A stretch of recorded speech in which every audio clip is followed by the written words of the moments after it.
Learning is priceless. I hope आप सबने part 1 और part 2 class 11 accountancy chapter first का देख लिया होगा, और अगर नहीं देखा तो अभी जाके देखो, link is in the description box. तो शुरू करते हैं आज का video. So today we are going to study about the advantages and limitations of accounting. So first of all, discuss about the advantages. The first advantage of accounting is financial information about business. Business की कौन सी information? Financial information मतलब कि money के related information. इसके अंदर कौन सी information आएगी? जल्दी से कमेंट करके बताओ। इसके अंदर दो आएंगी इंफॉर्मेशन। फर्स्ट आएगी प्रॉफिट लॉस, कि पूरे साल में, पूरे अकाउंटिंग पीरियड में हमारे बिजनेस को कौन सा प्रॉफिट हुआ है और कौन सा लॉस हुआ है। Second comes our position. कौन सी position? Financial position of our business. हमारे बिजनेस की क्या फाइनेंशियल पोजीशन है और क्या हमारे बिजनेस ने प्रॉफिट अर्न किया और लॉस इंक्योर किया है, उस इंफॉर्मेशन को बोला जाता है फाइनेंशियल इंफॉर्मेशन, जो हमें कहाँ से मिलती है? अकाउंटिंग से। अकाउंटिंग क्या होते हैं? सिस्टमैटिक रिकॉर्ड्स, उन्हीं को बोला जाता है accounts. Next comes are assistance to management. अगर आपने पार्ट 2 देखा है तो आपको इसका मतलब पता होगा। Management assistance. असिस्टेंस मतलब, जल्दी से कमेंट करके बताओ। असिस्टेंस मतलब हेल्प टू मैनेजमेंट। जो हमारे अकाउंट्स बने हैं, जो हमारे रिकॉर्ड्स मेंटेन्ड है सिस्टमेटिकली, प्रिंसिपल्स एंड कॉन्सेप्ट्स को बेस पे, वो हमारे किसको हेल्प करते हैं? मैनेजमेंट को। हाउ? मैनेजमेंट का क्या रोल है? To make proper decisions, to take judgements, business के लिए प्लानिंग करना, एसेट्स को कंट्रोल, प्लस उनका प्रॉपर सिस्टमेटिकली उनको एनालाइज करना। It is all about the role of management. Assistance to management मतलब कि हमारे जो रिकॉर्ड्स हैं अकाउंटिंग के, वो मैनेजमेंट को हेल्प करते हैं थ्रू अगर हमारे सिस्टमेटिक रिकॉर्ड्स बने हुए हैं तो वो हमारी हेल्प करेंगे properly. Next comes are replaces memory. Part 1 में सबसे starting beginning of the chapter I told you कि हम रिकॉर्ड्स इसलिए बनाते हैं ताकि हमें क्रेडिट वाली चीजें याद रहें। अब सपोज कर लो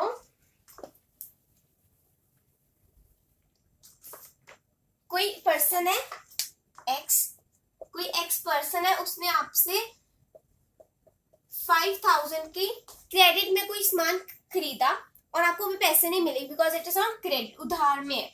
तो क्या आपको वो याद रहेगा? ऑब्वियसली नहीं। अगर 2-3 महीने के बाद वो आपके पास सामान लेने आता है, उसको एज एच दे दोगे बिकॉज आपको कुछ याद नहीं रहेगा। तो उसके लिए हम क्या बनाते हैं? अकाउंट्स मतलब रिकॉर्ड्स। हम प्रॉपर सिस्टमेटिकली क्रोनोलॉजिकल मतलब कि सीक्वेंस में जो रिकॉर्ड्स बनाए जाते हैं उनको बोला जाता है अकाउंट्स। और यही रिकॉर्ड्स हमारी हेल्प करते हैं इन सबको क्रेडिट की, जो क्रेडिट में हमारी ट्रांजैक्शन हुई है, क्रेडिट मतलब कि उधार में जो ट्रांजैक्शन हुई है उनको याद रखने में, इसलिए वो हमारी मेमोरी को क्या करते हैं? रिप्लेस करते हैं। Next comes are comparative study and comparative word मतलब नाम से पता चल रहा है। कंपैरेटिव मतलब कि टू कंपेयर करना, मतलब कि सपोज करो एक एक्स है और एक वाई है, दोनों के बीच में कंपैरिजन करना है, कौन बड़ा है कौन छोटा है, तो वो हम कंपेयर कर सकते हैं। वैसे स्टडी ऑफ कंपैरेटिव स्टडी किसकी इसमें हम कंसीडर करेंगे? बिजनेस की, हाइट वगैरह की नहीं, बिजनेस की हम स्टडी करेंगे कि 2000 सपोज कर लो आपका बिजनेस है जिसने 2018 में 10 लाख का प्रॉफिट कमाया और 2019 में उसने हमारे बिजनेस ने 20 लाख का प्रॉफिट कमाया। तो किस में ज्यादा हुआ? Obviously 2019 because it is in 10 lakh हमारा ज्यादा प्रॉफिट हुआ। तो हम अगर हमारा 2018 में रिकॉर्ड्स मेंटेन्ड है, 2018 में हमने अगर रिकॉर्ड्स बनाए हैं सिस्टमेटिकली क्रोनोलॉजिकल वे में और 2019 में भी बनाए हैं, तभी तो हम इनको कंपेयर कर पाएंगे। 2018 को 2019 के साथ तभी कंपेयर कर पाएंगे अगर हमारे प्रॉपर सिस्टमेटिकली वे में रिकॉर्ड्स मेंटेन है। Next comes are facilitates loans. It is all what I told in you part 1 as well as in part 2।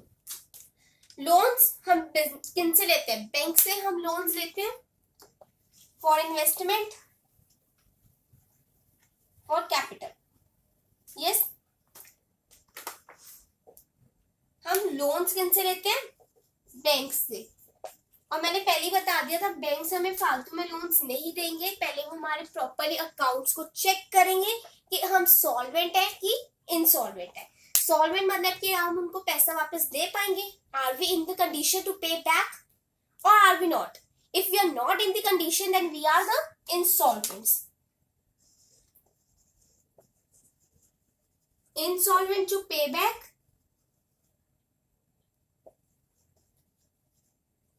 नहीं कर पाता, और सॉल्वेंट जो अपने डेट्स को पे बैक कर देता है। So it is all about the difference between insolvent and solvent. Next comes है एविडेंस इन कोर्ट। कोर्ट में सबूत, एविडेंस मतलब कि सबूत। जो हमारे अकाउंट्स है, रिकॉर्ड्स, अगर हमारे सिस्टमेटिकली प्रिंसिपल्स और जीएसटी एक्ट हो गया, जितने भी हमारे बिजनेस के रिलेटेड एक्ट्स हैं उनको फॉलो करके अगर हमारे अकाउंट्स बने हुए हैं तो it is a good evidence. It acts as a good evidence. Evidence मतलब कि सबूत। It acts as a good evidence in court में हमें एविडेंस प्रोवाइड करते हैं अकाउंट्स, जो हमारे रिकॉर्ड्स हैं।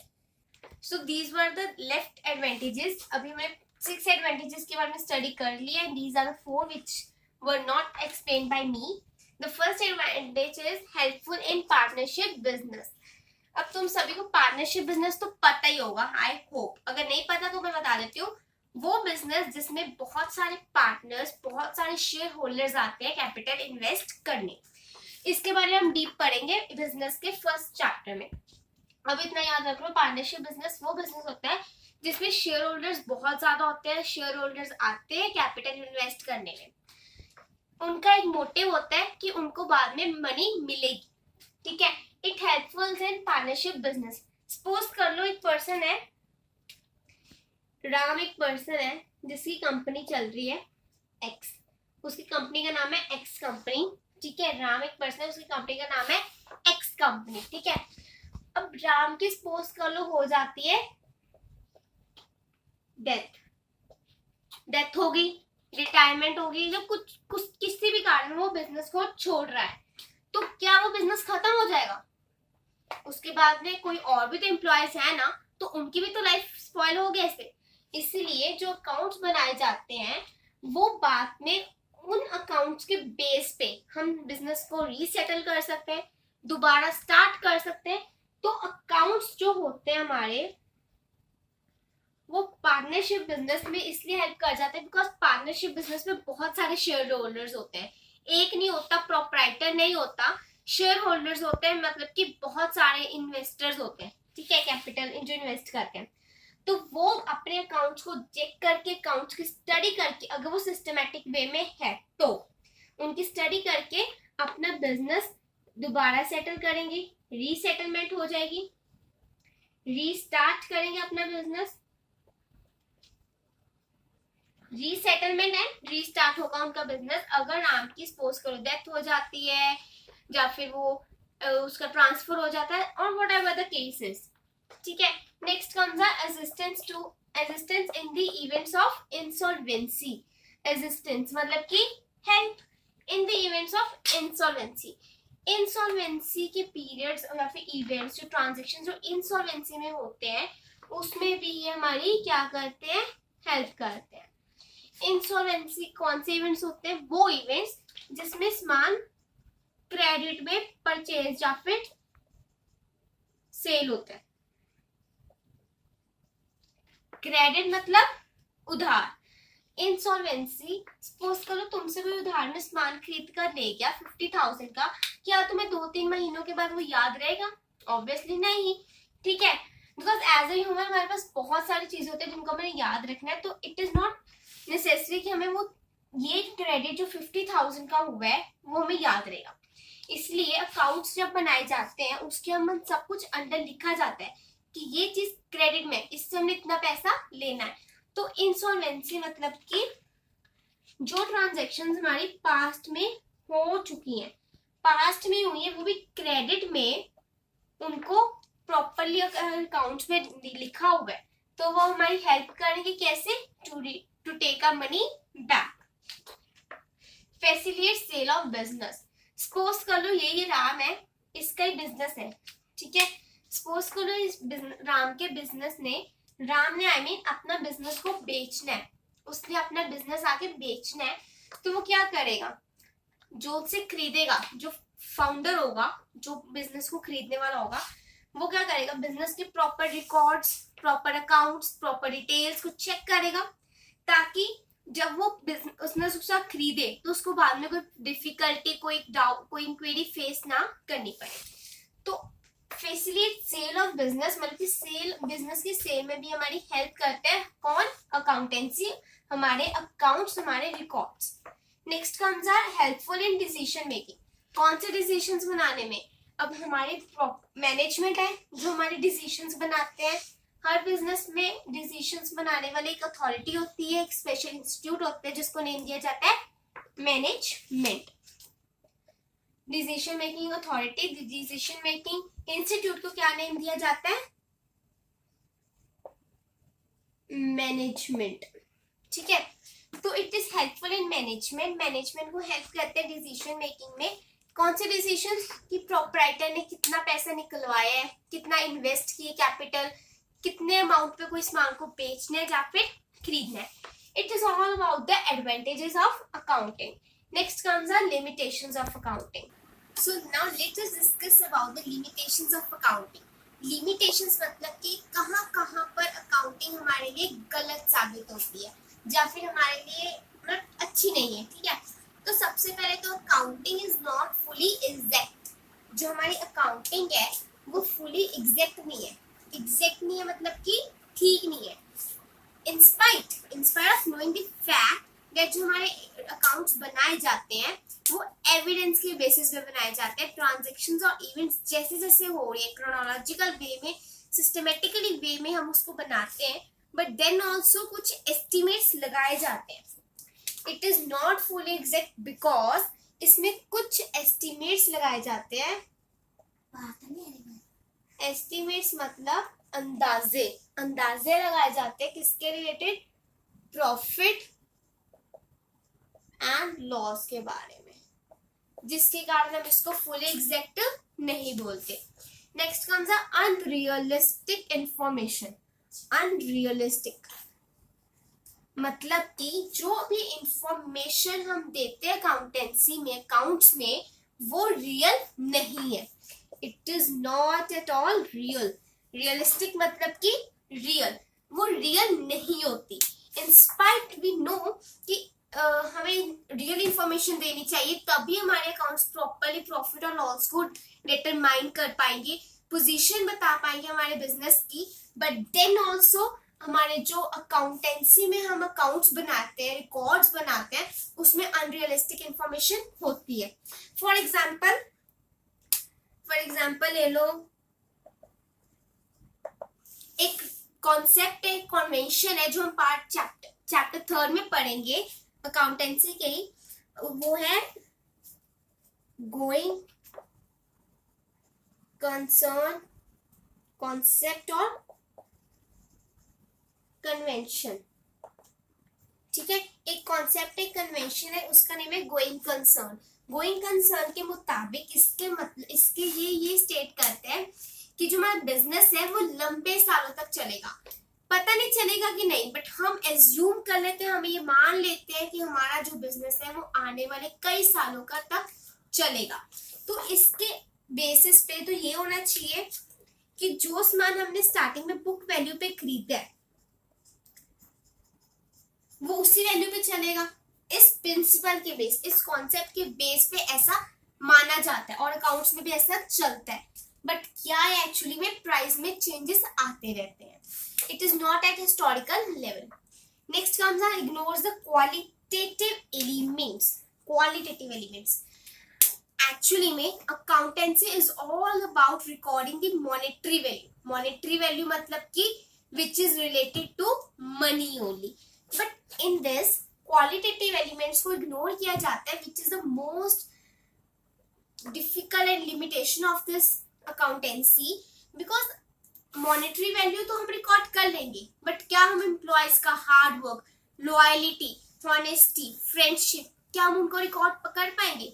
नो, ऑब्वियसली नहीं, because that can not be measured in terms of money. उनको मनी के टर्म्स में मेजर नहीं कर सकते, तो इसलिए वो सब चीजों को हमें इग्नोर करना पड़ता है, which is not at all right.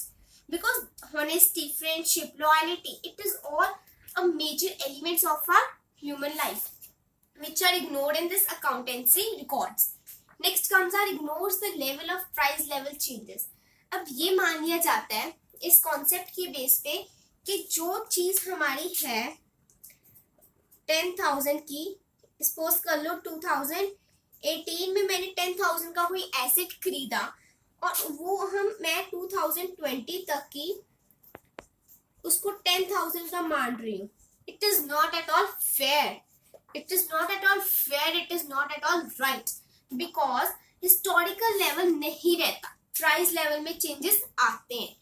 Every month two month भी आ जाता है, ईयर टू ईयर भी चेंजेस आते हैं. जो एसेट मैंने 10,000 का 2018 में लिया है, माइट भी वो 2020 में 30 का हो जाए, माइट भी डिक्रीज हो जाए, 10 की जगह 8 का हो जाए.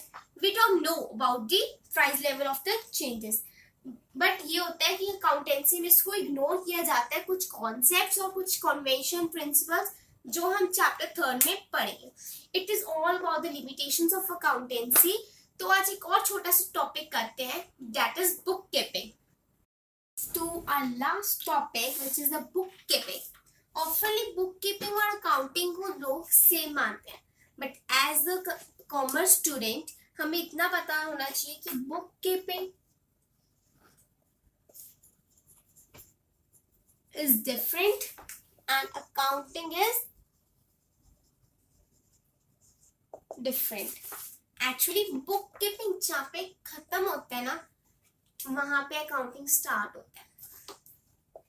Where bookkeeping ends, accounting starts. समझे?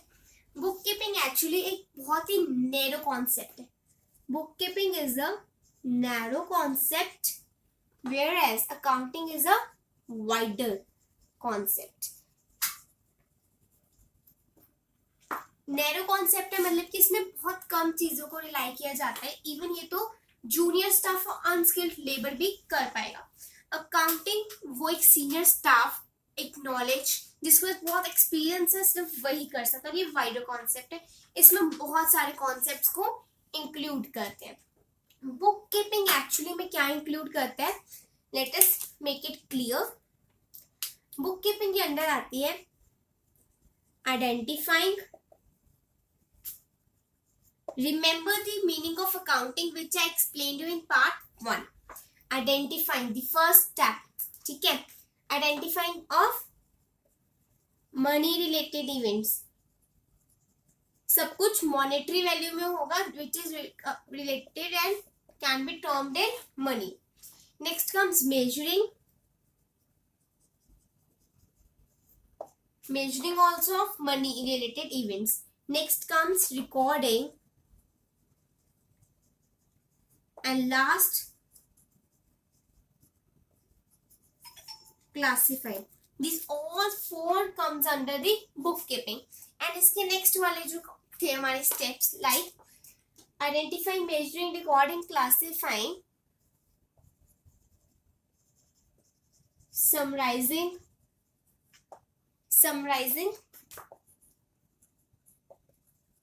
interpreting,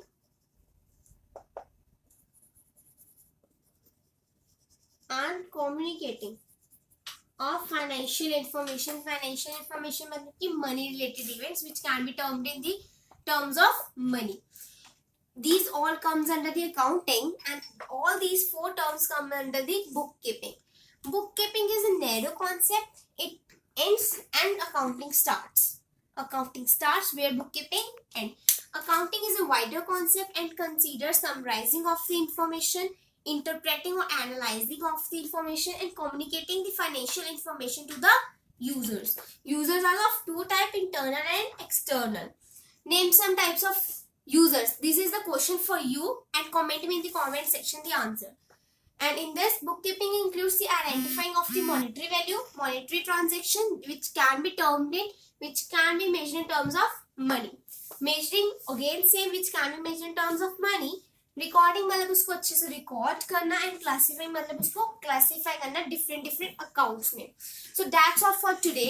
if you like the video और आपको कुछ भी कॉन्सेप्ट समझ आया है, then please hit the like button, and if you are new to my channel, subscribe my channel Tavneet Kaur the Learning the Study Corner, and hit the bell icon so that you must get my all the new notifications. And please comment me in the comment section your doubts and queries. I'll surely try to reply as soon as possible. Share it with your friends. तब तक के लिए bye bye.